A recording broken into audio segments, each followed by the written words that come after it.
Hi guys, welcome to revision time. आज मैं ला रही हूँ आप सभी के लिए एसएससी जीडी एग्ज़ाम 2025 के 20 फरवरी को पूछे गए क्वेश्चंस के एनालिसिस वीडियो। इस वीडियो में आपको तीनों ही शिफ्ट के क्वेश्चन मिलेंगे, जीके जीएस के और कुछ क्वेश्चन हिंदी के भी। तो ये सारे जीके के क्वेश्चन आपको आने वाले रेलवे के एग्जाम में भी हेल्प करेंगे, तो वीडियो को बहुत ही ध्यान से देखिएगा। तो चलिए स्टार्ट करते हैं आज की वीडियो। मगर वीडियो को स्टार्ट करने से पहले अगर आप चैनल पर पहली बार आएँ तो चैनल को ज़रूर सब्सक्राइब कर लें और साथ ही इस वीडियो को लाइक भी ज़रूर कर दें। तो चलिए स्टार्ट करते हैं 20 फरवरी को पूछे गए तीनों ही शिफ्ट के क्वेश्चंस के analysis video. Question number 1, Neeraj Chopra ने स्वर्ण पदक 2018 में किस खेल में जीता था? इसका आंसर है एशियाई खेलों में। 2018 में एशियाई खेल जकार्ता इंडोनेशिया में आयोजित हुए थे। नीरज चोपड़ा भाला फेंक के खिलाड़ी है। वह भारत के मशहूर ट्रैक और फील्ड एथलीटों में से एक हैं। उन्होंने टोक्यो 2020 ओलंपिक में स्वर्ण पदक और पेरिस 2024 ओलंपिक में रजत पदक जीता था। वर्ष 2022 में उन्हें पद्मश्री से सम्मानित किया गया था। ये कुछ इंपॉर्टेंट पॉइंट्स थे नीरज चोपड़ा से संबंधित। अगला क्वेश्चन है, वर्तमान में प्रधानमंत्री के प्रधान सचिव कौन है? इसका आंसर है डॉक्टर प्रमोद कुमार मिश्रा। डॉक्टर पीके मिश्रा को वर्ष 2024 में प्रधानमंत्री के प्रधान सचिव के रूप में फिर से नियुक्त किया गया। डॉक्टर पीके मिश्रा साल 2019 में पीएम मोदी के प्रमुख सचिव बनाए गए थे। उन्होंने नृपेंद्र मिश्रा की जगह ली थी। इससे पहले जब पीएम मोदी गुजरात के सीएम थे तो उस वक्त साल 2001 से 4 के दौरान प्रमोद कुमार मिश्रा उनके प्रधान सचिव रह चुके थे। नेक्स्ट क्वेश्चन, भारत के मुख्य चुनाव आयुक्त का कार्यकाल कितना होता है? इसका आंसर है 6 वर्ष या 65 वर्ष की आयु, जो भी पहले हो उस वक्त तक का। राष्ट्रपति मुख्य चुनाव आयुक्त की नियुक्ति करता है, जिसका कार्यकाल 6 वर्ष या 65 वर्ष की आयु तक जो भी होता है। भारत का चुनाव आयोग एक स्वायत्त संवैधानिक प्राधिकरण है जो अनुच्छेद 324 से 329 में उल्लिखित भारत में संघ और राज्य चुनाव प्रक्रिया को संचालित करने के लिए जिम्मेदार है। इसकी स्थापना 25 जनवरी 1950 को हुई थी। श्री ज्ञानेश कुमार 19 फरवरी 2025 को भारत के 26वें मुख्य निर्वाचन आयुक्त नियुक्त हुए। उन्होंने श्री राजीव कुमार का स्थान लिया, जो कि 25वें मुख्य चुनाव आयुक्त थे। नेक्स्ट क्वेश्चन, सरोजा वैद्यनाथन किस नृत्य से संबंधित है? इसका आंसर है भरतनाट्यम। सरोजा वैद्यनाथन एक भारतीय कोरियोग्राफर, गुरु और भरतनाट्यम की उल्लेखनीय समर्थक थी। उन्हें भारत सरकार द्वारा 2002 में पद्मश्री और 2013 में पद्म भूषण से सम्मानित किया गया था। सरोजा वैद्यनाथन को 2009 से 10 में मध्य प्रदेश सरकार द्वारा कालिदास सम्मान प्राप्त हुआ। चलिए कुछ प्रमुख कलाकारों के नाम भी हम जान लेते हैं जिनका संबंध भरतनाट्यम नृत्य से है, जैसे कि पद्म सुब्रमण्यम, अलारमेल वल्ली, यामिनी कृष्णमूर्ति, अनीता रत्नम, मृणालिनी साराभाई, मल्लिका साराभाई, मीनाक्षी सुंदरम पिल्लई, सोनल मानसिंह, वैजयंती माला, स्वप्न सुंदरी, इन सभी का संबंध भरतनाट्यम नृत्य से है। भरतनाट्यम एक एकल स्त्री नृत्य है। इसकी उत्पत्ति दक्षिण भारत के मंदिरों में हुई थी। इसे देवदासियों द्वारा प्रस्तुत किया जाता था, इसलिए इसे दासियट्टम के नाम से भी जाना जाता था। प्राचीन तमिल महाकाव्य शिल्पाधिकारम में भरतनाट्यम का वर्णन है। माना जाता है कि भरतनाट्यम की रचना भरत मुनि ने की थी। भरत मुनि एक हिंदू ऋषि थे जिन्होंने नाट्य शास्त्र लिखा था। तो ये कुछ इंपॉर्टेंट पॉइंट्स थे भरतनाट्यम नृत्य से संबंधित। अगला क्वेश्चन है, IFSC कोड कितने अंकों का होता है? इसका आंसर है 11। IFSC कोड 11 अक्षरों का होता है। यह अक्षरांकीय कोड होता है। IFSC कोड का full form Indian financial system code है। IFSC कोड के पहले 4 अक्षर बैंक का नाम होता है। IFSC कोड के 5वें अंक में आमतौर पर 0 होता है। यह भविष्य में इस्तेमाल के लिए आरक्षित होता है। IFSC कोड के आखिरी 6 अंक बैंक की शाखा का कोड होता है। नेक्स्ट क्वेश्चन, शकों को और किस नाम से जाना जाता है? इसका आंसर है इंडोसीथियन। इंडोसीथियन को भारत में शक के नाम से जाना जाता है। शक मध्य एशिया के खानाबदोश लोग थे। ये लोग उत्तर पश्चिम से भारत आए थे और उन्होंने यहाँ अपना शासन स्थापित किया। इंडोसीथियन सीथियन मूल के खानाबदोश ईरानी लोगों का एक समूह था। इंडोसीथियन ने 200 से 100 ईसा पूर्व के बीच दक्षिण एशिया में विस्तार करना शुरू किया था। इंडोसीथियन राजा मौस या मोगा ने पहली शताब्दी ईसा पूर्व में गांधार में शक शक्ति की स्थापना की थी। सातवाहन सम्राट गौतमीपुत्र सातकर्णी ने दूसरी शताब्दी ईस्वी में इंडोसीथियन को हराया। गुप्त सम्राट चंद्रगुप्त द्वितीय ने 395 ईस्वी में अंतिम पश्चिम क्षत्रप रुद्रसेन तृतीय को हराया।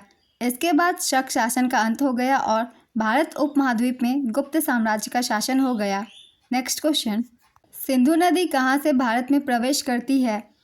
इसका आंसर है लेह। सिंधु नदी भारत में लेह के रास्ते प्रवेश करती है। सिंधु नदी तिब्बत में मानसरोवर झील के पास से निकलती है। यह नदी कैलाश पर्वत श्रृंखला के उत्तरी ढलानों से निकलती है। यह नदी पश्चिम की ओर बहते हुए लेह में भारत में प्रवेश करती है। लेह से थोड़ी दूर आगे भारत प्रशासित केंद्र शासित प्रदेश लद्दाख में इसकी बाईं ओर जास्कर नदी मिलती है। सिंधु नदी गंगा पर्वत के बाद बाईं ओर तेजी से झुकती है और फिर अंत में दक्षिण की ओर बहती है और पाकिस्तान में प्रवेश करती है। सिंधु नदी कराची पाकिस्तान के पास अरब सागर में गिरती है। नेक्स्ट क्वेश्चन, कोणार्क नृत्य महोत्सव किस राज्य में मनाया जाता है? इसका आंसर है उड़ीसा। कोणार्क नृत्य महोत्सव भारत के उड़ीसा राज्य में मनाया जाता है। यह महोत्सव सूर्य मंदिर की पृष्ठभूमि में आयोजित होता है। यह 5 दिनों तक चलता है। यह महोत्सव हर साल दिसंबर के महीने में आयोजित होता है। यह महोत्सव 1986 से आयोजित किया जा रहा है। इस महोत्सव के दौरान अंतर्राष्ट्रीय रेत कला महोत्सव भी आयोजित होता है। नेक्स्ट क्वेश्चन, मोहिनीअट्टम किस राज्य का शास्त्रीय नृत्य है? इसका आंसर है केरल। मोहिनीअट्टम का उल्लेख कई प्राचीन ग्रंथों में मिलता है, जिनमें शामिल है व्यवहारमाला, यह 16वीं शताब्दी की ग्रंथ है, और दूसरा है गौशाला यात्रा, यह 17वीं शताब्दी का ग्रंथ है। बलराम भारतम नाट्यशास्त्र पर 18वीं सदी का संस्कृत में लिखा गया ग्रंथ है। मोहिनीअट्टम केरल का शास्त्रीय नृत्य है। मोहिनीअट्टम नाम भगवान विष्णु के स्त्री अवतार मोहिनी शब्द से लिया गया है। इसका अर्थ जादूगरनी का नृत्य है। मोहिनीअट्टम परंपरागत रूप से केवल महिलाओं द्वारा ही किया जाता है। मोहिनीअट्टम का सबसे पहला उल्लेख 16वीं सदी के भारतीय नाट्यशास्त्र ग्रंथ व्यवहारमाला के मजहामंगलम नारायणन नंबूदरी द्वारा लिखा गया है। डॉक्टर सुनंदा नायर मोहिनीअट्टम में मास्टर डिग्री हासिल करने वाली भारत की पहली व्यक्ति हैं। उन्होंने मुंबई विश्वविद्यालय से मोहिनीअट्टम में आंतरिक गीतात्मक नारीवाद पर अपनी पीएचडी थीसिस भी पूरी की है। मोहिनीअट्टम से संबंधित कुछ महत्वपूर्ण नाम हैं: हेमा मालिनी, रागिनी देवी, गीता गायक, कनक रेले, श्रीदेवी, काला देवी, भारती शिवाजी, कल्याणी अम्मा। इन सभी का संबंध मोहिनीअट्टम नृत्य से है। भारत में 8 नृत्यों को शास्त्रीय दर्जा प्राप्त है। चलिए इनके भी एक बार रिवीजन कर लेते हैं। भरतनाट्यम ये तमिलनाडु का शास्त्रीय नृत्य है। कुचिपुड़ी आंध्र प्रदेश, कथकली केरल, मोहिनीअट्टम केरल, ओडिसी ओडिशा, कथक उत्तर प्रदेश, मणिपुरी मणिपुर, सत्रिया असम। नेक्स्ट क्वेश्चन, 2011 की जनगणना के अनुसार भारत का बाल लिंगानुपात कितना है? इसका आंसर है 919। 2011 की जनगणना के अनुसार भारत का शिशु लिंगानुपात 919 है। 2001 की जनगणना के अनुसार भारत का शिशु लिंगानुपात 927 था। 2011 की जनगणना के अनुसार सर्वाधिक शिशु लिंगानुपात वाला राज्य अरुणाचल प्रदेश है। यहाँ के शिशु लिंगानुपात 972 है। दूसरे स्थान पर है मिजोरम, यहाँ के शिशु लिंगानुपात 970 है। और तीसरे स्थान पर मेघालय, इसके भी शिशु लिंगानुपात 970 है। 2011 की जनगणना के अनुसार न्यूनतम शिशु लिंगानुपात वाला राज्य हरियाणा था। यहाँ के शिशु लिंगानुपात 834 है। न्यूनतम शिशु लिंगानुपात वाला दूसरा राज्य पंजाब है। यहाँ के शिशु लिंगानुपात 846 है। तीसरा राज्य है जम्मू कश्मीर, यहाँ के शिशु लिंगानुपात 862 है। 2011 की जनगणना के अनुसार सबसे अधिक शिशु लिंगानुपात वाला केंद्र शासित प्रदेश अंडमान और निकोबार द्वीप समूह है। यहाँ की शिशु लिंगानुपात 968 है। और न्यूनतम शिशु लिंगानुपात वाला केंद्र शासित प्रदेश दिल्ली है। यहाँ के शिशु लिंगानुपात 871 है। बाल लिंगानुपात से पहले भी क्वेश्चन पूछे गए हैं इस एग्जाम में, इसलिए इन सभी डाटा को भी आप सब याद रखिएगा। Next question, 54वें Dada Saheb Phalke life time achievement पुरस्कार के लिए किसे चुना गया? इसका आंसर है मिथुन चक्रवर्ती। मिथुन चक्रवर्ती को वर्ष 2022 के लिए 54वां दादा साहेब फाल्के पुरस्कार दिया गया। उन्हें 3 नेशनल अवार्ड, 2 फिल्म फेयर और 2024 में पद्म भूषण से सम्मानित किया जा चुका है। दादा साहेब फाल्के पुरस्कार की शुरुआत 1969 में की गई थी। पहला पुरस्कार देविका रानी को दिया गया था। वर्ष 2021 के लिए 53वां दादा साहेब फाल्के पुरस्कार वहीदा रहमान को दिया गया था। नेक्स्ट क्वेश्चन, मौलिक अधिकार का वर्णन किस अनुच्छेद में है? इसका आंसर है अनुच्छेद 12 से 35। संविधान के भाग 3 में अनुच्छेद 12 से 35 तक मौलिक अधिकारों का उल्लेख है। भारतीय संविधान का भाग 3 भारतीय नागरिकों और कुछ मामलों में सभी व्यक्तियों को मौलिक अधिकारों की गारंटी देता है। इसे भारत का मैग्ना कार्टा भी कहा जाता है। संविधान के भाग 3 में मौलिक अधिकारों को 6 श्रेणियों में बांटा गया है। इन अधिकारों का उल्लंघन होने पर उपचार का प्रावधान है। संविधान के भाग 3 में मौलिक अधिकारों की सूची संयुक्त राज्य अमेरिका समेत दुनिया के किसी भी देश के संविधान से ज़्यादा विस्तृत है। नेक्स्ट क्वेश्चन, भारत को आत्मनिर्भर बनाने और बाहरी आक्रमण और आर्थिक बाधाओं के कारण रक्षा और विकास पर ध्यान केंद्रित करने के उद्देश्य से कौन सी पंचवर्षीय योजना लाई गई थी? इसका आंसर है तीसरी पंचवर्षीय योजना। तीसरी पंचवर्षीय योजना का कार्यकाल 1961 से 66 तक था। यह योजना पंडित जवाहरलाल नेहरू के नेतृत्व में लॉन्च हुई और इसके उपाध्यक्ष गुलजारी लाल नंदा थे। इस योजना का आकार 7,500 करोड़ रुपए था। तीसरी पंचवर्षीय योजना का प्रमुख उद्देश्य अर्थव्यवस्था को स्वावलंबी एवं स्वस्फूर्त बनाना था। इस योजना में जीडीपी का वार्षिक लक्ष्य 5.6% रखा गया था। यह योजना असफल रही तथा इस योजना में सिर्फ 2.8% की उपलब्धि हुई। इस योजना में कृषि तथा उद्योग दोनों को प्राथमिकता दी गई थी। इसका लक्ष्य कृषि में वृद्धि के साथ ही गेहूं के उत्पादन में वृद्धि करना था। इस योजना के असफल होने का प्रमुख कारण यह था कि इसी समय भारत चीन युद्ध और भारत पाकिस्तान युद्ध चल रहा था। तीसरी पंचवर्षीय योजना के काल में ही पंचायत चुनाव की शुरुआत हुई। तीसरी पंचवर्षीय योजना के समय ही राज्य विद्युत बोर्ड तथा राज्य माध्यमिक शिक्षा बोर्ड की स्थापना हुई और राज्य सड़क परिवहन निगमों का गठन किया गया और स्थानीय सड़क निर्माण राज्य की जिम्मेदारी बन गई। तीसरी पंचवर्षीय योजना की दयनीय विफलता के कारण सरकार को योजना अवकाश घोषित करना पड़ा। इस बीच की अवधि के दौरान 3 वार्षिक योजनाएं तैयार की गई थी। इनकी अवधि थी 1966 से 67, 1967 से 68 और 1968 से 69। तीसरी पंचवर्षीय योजना के दौरान भारत ने पहली बार IMF से उधारी का सहारा लिया। रुपए का मूल्य पहली बार 1966 में अवमूल्यन किया गया था। ये सभी इंपॉर्टेंट पॉइंट्स थे तीसरी पंचवर्षीय योजना से संबंधित। अगला क्वेश्चन है, पारिस्थितिकी आला क्या है? इसका आंसर है पारिस्थितिकी आला किसी जीव या प्रजाति की अपने पर्यावरण में भूमिका और स्थिति को कहते हैं। नेक्स्ट क्वेश्चन, गाडगिल फार्मूले का इस्तेमाल किस लिए किया जाता है?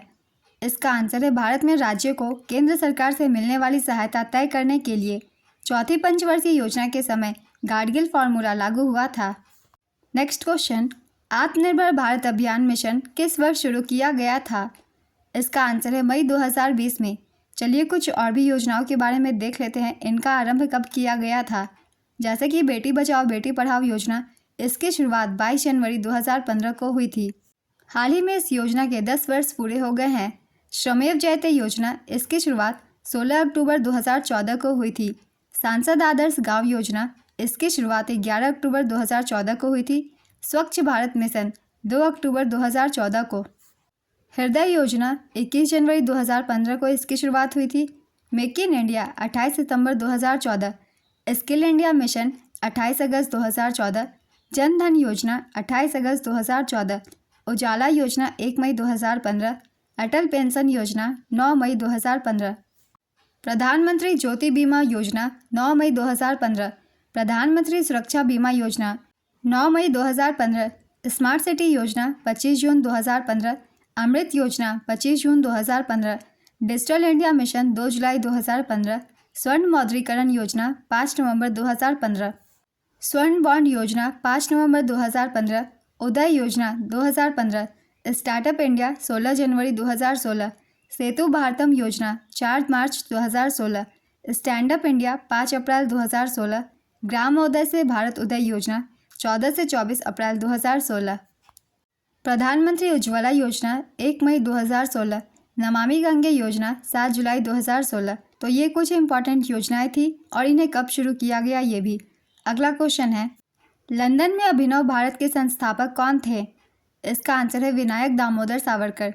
मित्र मेला एक क्रांतिकारी संगठन था जिसकी स्थापना विनायक दामोदर सावरकर ने अपने भाई गणेश दामोदर सावरकर के साथ मिलकर वर्ष 1899 में नासिक में की थी। बाद में 1904 में इसका नाम बदलकर अभिनव भारत सोसाइटी यानी कि यंग इंडिया सोसाइटी कर दिया गया। Next question, slum dog millionaire में किसने गाना गाया था? इसका आंसर है AR रहमान। संकीर्ण का विलोम शब्द क्या होगा? इसका आंसर है विस्तीर्ण। प्राकृतिक का विलोम शब्द क्या होगा? इसका आंसर है कृत्रिम। अंक के अनाकार्थी शब्द बताइए। इसका आंसर है संख्या, चिन्ह, गोद, भाग्य, गिनती के अंक, नाटक के अंक, अध्याय, परिच्छेद, स्थान, पत्रिका का नंबर। इनमें से जो भी एक ऑप्शन में हो आप उसे टिक कर सकते हैं। बादल का पर्यायवाची शब्द क्या होगा? इसका आंसर है मेघ, जलधर, पयोत, घन, नीरद, सारंग, वारिद, अब्र, अब्र। इनमें से जो भी एक हो आप उसे टिक कर दें। अकड़ दिखाना मुहावरे का क्या अर्थ है? इसका आंसर है घमंड या सेखी दिखाना। नीरद का पर्यायवाची बताइए। इसका आंसर है अम्बुद, मेघ, घन, जलधर, पयोद, धराधर, वारीवाह, वारीधर, बादल। निर्मल शब्द का विलोम शब्द क्या होगा? इसका आंसर है मलिन। इनमें से कौन विदेशज शब्द है? इसका आंसर है commissioner. Next question, boxing ring की ऊंचाई कितनी होती है? इसका आंसर है जमीन से 100 सेंटीमीटर। अंतर्राष्ट्रीय मुक्केबाजी संघ के नियमों के मुताबिक बॉक्सिंग रिंग की ऊंचाई जमीन से 100 सेंटीमीटर की होती है। वही रस्सियों के बीच की दूरी 6.10 मीटर वर्ग होती है। रिंग के चारों ओर एप्रन होता है जो रस्सियों की रेखा के बाहर 85 सेंटीमीटर तक फैला होता है। नेक्स्ट क्वेश्चन, सरयू साई का संबंध किस शास्त्रीय नृत्य से है? इसका आंसर है भरतनाट्यम। नेक्स्ट क्वेश्चन, नाटू नाटू गाने के गायक कौन है? इसका आंसर है काल भैरव और राहुल सिपली गुंज। नाटू नाटू गाना चंद्र बोस ने लिखा था। यह गाना 2022 में आई फिल्म रुद्राम रणम रुधिराम RRR फिल्म का है। इस गाने को MM किरवाणी ने कंपोज किया था। इसे राहुल सिपलीगुंज और काल भैरव ने गाया। इस गाने को कोरियोग्राफ प्रेम रक्षित ने किया था। इस गाने ने भारत के इतिहास में पहली बार गोल्डन ग्लोब पुरस्कार जीता। इस गाने ने 12 मार्च 2023 को आयोजित 95 अकादमी पुरस्कारों में मूल गीत श्रेणी में ऑस्कर जीता। इस गाने को ऑस्कर अवार्ड मिला हुआ है, इसलिए ये सारे पॉइंट्स आप सभी के लिए इंपॉर्टेंट हो जाते हैं, इसलिए इन्हें याद रखिएगा। अगला क्वेश्चन है, बांग्लादेशियों का भारत में बड़े पैमाने पर आगमन किस पंचवर्षीय योजना के दौरान हुआ था? इसका आंसर है चौथी पंचवर्षीय योजना के दौरान। चौथी पंचवर्षीय योजना के दौरान भारत पाकिस्तान युद्ध हुआ। भारत में चौथी पंचवर्षीय योजना 1969 से 1974 तक लागू की गई थी। इस योजना के दौरान ही बड़े पैमाने पर बांग्लादेशी भारत आए थे। नेक्स्ट क्वेश्चन, अंधे की लाठी मुहावरा का क्या अर्थ है? इसका आंसर है एकमात्र सहारा। निषेध का विलोम शब्द क्या होगा? इसका आंसर है अनुमति, विधि, विहित। इनमें से जो भी एक ऑप्शन में हो आप उसे टिक कर सकते हैं। उदय का विलोम शब्द क्या होगा? इसका आंसर है अस्त। भारतीय संविधान में कितने मौलिक कर्तव्यों का प्रावधान किया गया है? इसका आंसर है 11। काफ़ी बार मैंने बताया है, आप सबको मालूम भी होगा, हमारे संविधान के मुताबिक 11 मौलिक कर्तव्य हैं। भारतीय संविधान में मौलिक कर्तव्यों की संख्या 11 है। इन्हें संविधान के भाग 4 और अनुच्छेद 51A में बताया गया है। साल 1976 में भारत सरकार ने सरदार स्वर्ण समिति का गठन किया था। इस समिति ने संविधान में मौलिक कर्तव्यों पर एक अलग अध्याय शामिल करने की सिफारिश की थी। इस समिति ने 8 मौलिक कर्तव्यों की सूची दी थी। साल 2002 में 86वें संविधान संशोधन के जरिए एक मौलिक कर्तव्य जोड़ा गया। इस तरह मौलिक कर्तव्यों की संख्या 11 हो गई। नेक्स्ट क्वेश्चन, सुधा शब्द का पर्यायवाची शब्द क्या होगा?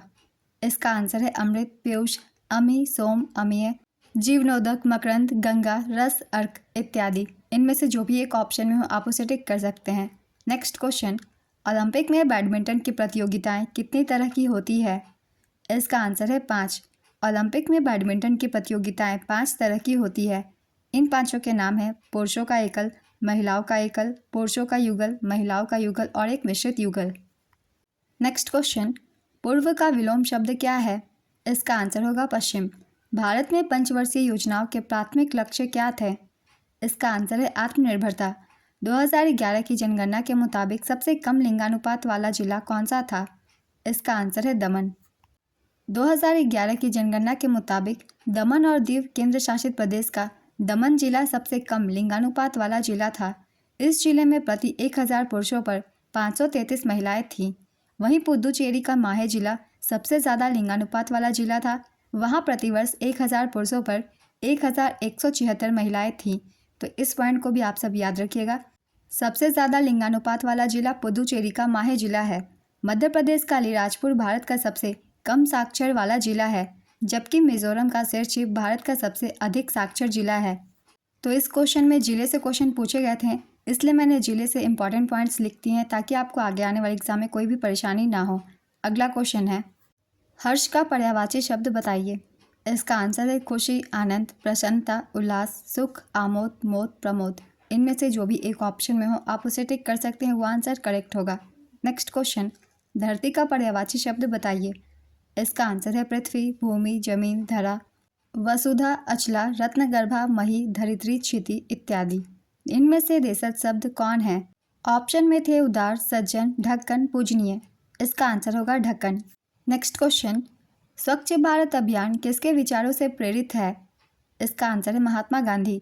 2 अक्टूबर 2014 को गांधी जी की जयंती पर प्रधानमंत्री नरेंद्र मोदी ने स्वच्छ भारत अभियान की शुरुआत की थी। नेक्स्ट क्वेश्चन, भारत में काम की गारंटी देने वाला प्रमुख योजना कौन सी है?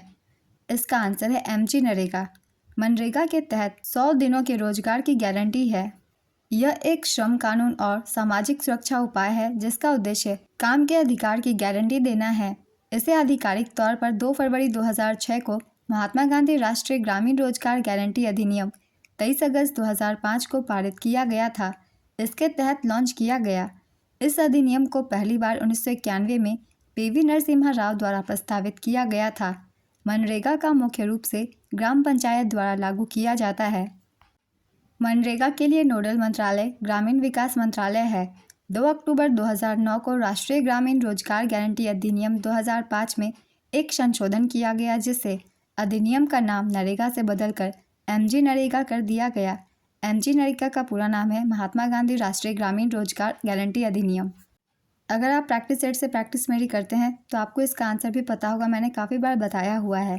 अगला क्वेश्चन है, भारत में प्रेस अधिनियम कब आया था? इसका आंसर है 1910 में। भारतीय प्रेस अधिनियम 1910 को मिंटो द्वितीय ने पारित किया था। यह अधिनियम वर्नाक्यूलर प्रेस एक्ट का संशोधित रूप था। इस अधिनियम के जरिए स्थानीय सरकारों को प्रेस पर कड़ी निगरानी रखने का अधिकार दिया गया था। नेक्स्ट क्वेश्चन, भारत की 5वीं पंचवर्षीय योजना किस पर आधारित थी? इसका आंसर है गरीबी उन्मूलन और आत्मनिर्भरता पर। 5वीं पंचवर्षीय योजना में गरीबी दूर करने और आत्मनिर्भरता पर जोर दिया गया था। 5वीं पंचवर्षीय योजना की अवधि 1974 से 1978 तक की थी। नेक्स्ट क्वेश्चन, मार्च 2024 में सुखबीर सिंह संधू किस पद पर नियुक्त किए गए थे? इसका आंसर है चुनाव आयुक्त।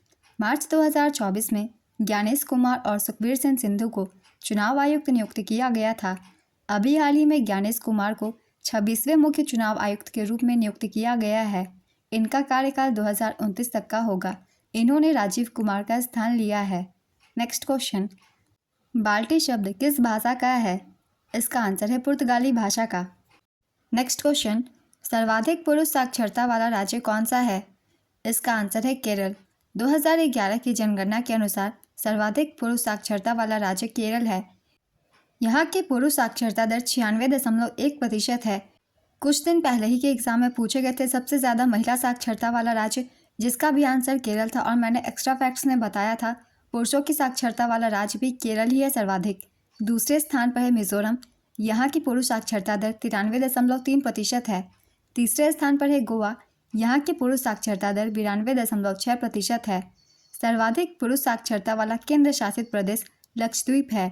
यहाँ की साक्षरता दर 95.6% है। इन सभी पॉइंट्स को भी आप सब अच्छे से याद रखिएगा।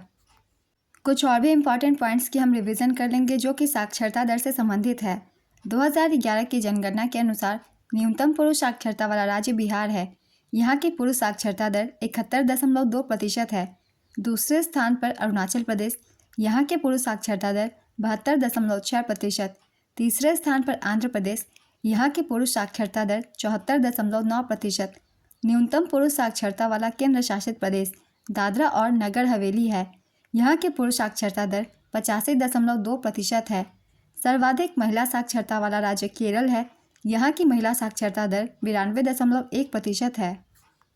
दूसरे स्थान पर है मिजोरम। यहाँ की महिला साक्षरता दर 89.3% है। तीसरे स्थान पर है गोवा। यहाँ की महिला साक्षरता दर 84.7% है। सर्वाधिक महिला साक्षरता वाला केंद्र शासित प्रदेश लक्षद्वीप है। यहाँ की महिला साक्षरता दर 87.9% है। अब देख लेते हैं न्यूनतम महिला साक्षरता वाला राज्य। न्यूनतम महिला साक्षरता वाला राज्य बिहार है। यहाँ की महिला साक्षरता दर 51.5% है। दूसरे स्थान पर राजस्थान, यहाँ की दर है 52.1%। तीसरे स्थान पर है झारखंड, यहाँ की महिला साक्षरता दर है 55.4%। न्यूनतम महिला साक्षरता वाला केंद्र शासित प्रदेश दादरा और नगर हवेली है। यहाँ की महिला साक्षरता दर है 64.3%। तो ये साक्षरता दर से कुछ इंपॉर्टेंट पॉइंट्स हैं, आप सब इसे अच्छे से याद रखिएगा क्योंकि आने वाले एग्जाम्स में भी ये सारे डाटा आपको हेल्प करेंगे। अगला क्वेश्चन है, केंद्रीय इस्पात और भारी उद्योग मंत्री कौन है? इसका आंसर है HD कुमारस्वामी। जब नदी मैदानी इलाके से टेढ़ी मेढ़ी रास्ते से बहती है तो इसे क्या कहते हैं? इसका आंसर है विसर्प। उपलापू श्रीनिवास किस वाद्ययंत्र से संबंधित है? इसका आंसर है मैंडोलिन। उपलापू श्रीनिवास एक महान कर्नाटक संगीत कलाकार थे जिन्होंने मैंडोलिन को भारतीय शास्त्रीय संगीत में लोकप्रिय बनाया। उन्हें मैंडोलिन श्रीनिवास के नाम से भी जाना जाता था। नेक्स्ट क्वेश्चन, CV चंद्रशेखर किस नृत्य शैली से संबंधित है? इसका आंसर है भरतनाट्यम। इन्हें 2011 में पद्म भूषण से सम्मानित किया गया था।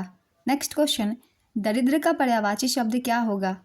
इसका आंसर है निर्धन, कंगाल, गरीब, दीन, शोषित, बेसहारा, अभावग्रस्त। इनमें से जो भी एक ऑप्शन में हो आप उसे टिक कर सकते हैं। जिसको कोई लज्जा ना हो उसके लिए एक शब्द बताइए। इसका आंसर है निर्लज।